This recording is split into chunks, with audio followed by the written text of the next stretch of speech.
Almost 10,000 new jobs for Indiana. That's what the governor touted last week when he signed a new law to fund road construction. But will the law really create 10,000 jobs? Senior investigative reporter Bob Siegel has been fact-checking the governor's numbers, and he explains why they might not add up. The governor signed a bunch of bills into law last week, one of them a $400 million road funding bill that will repair and expand Indiana's major highways. The governor's office quickly put the focus on jobs, sending out a press release claiming the bill will put Hoosiers to work now and that it will create an estimated 9,800 jobs.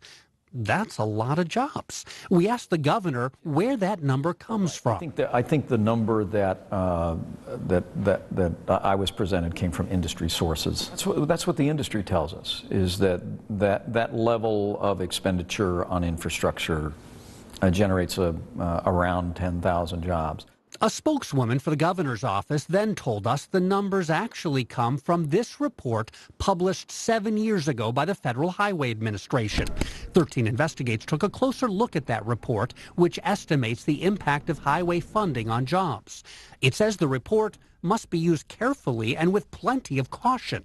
That's because it does not calculate how many jobs will be created.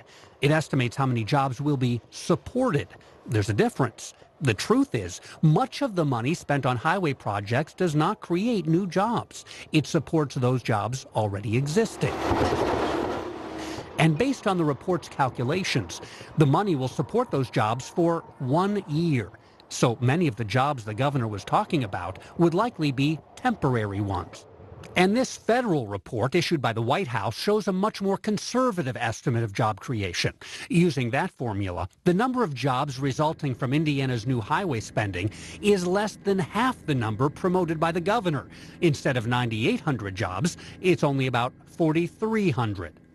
Bottom line, the money allocated in the new highway funding bill is very much needed. It will help put some Hoosiers back to work, keep others on the job, and improve our highways. It might even help get rid of 9,800 potholes. But it won't create 9,800 jobs, as the governor said it would.